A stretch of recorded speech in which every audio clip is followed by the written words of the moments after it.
পুলিশের সাবেক ডিআইজি ও মেহেরপুরের সাবেক পুলিশ সুপার AKM নাহিদুল ইসলামকে গ্রেপ্তার করেছে ঢাকা মহানগর গোয়েন্দা পুলিশ।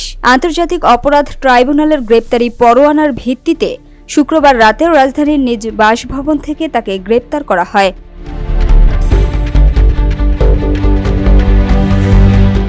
আন্তর্জাতিক অপরাধ ট্রাইব্যুনালের প্রসিকিউটর গাজী MH তামিম গ্রেপ্তারের বিষয়টি নিশ্চিত করেছেন।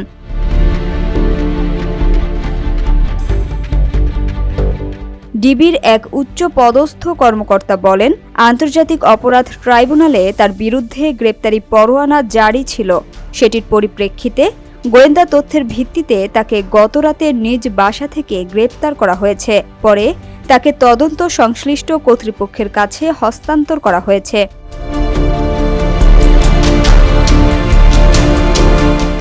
সংশ্লিষ্ট সূত্র জানায়, মেহেরপুর জেলা জামায়াতে ইসলামীর সাবেক আমির মরহুম সমীর উদ্দিনের বড় ছেলে ও জামায়াত নেতা তারিক মোহাম্মদ সাইফুল ইসলাম হত্যাকাণ্ডের মূল অভিযুক্ত আসামি তিনি।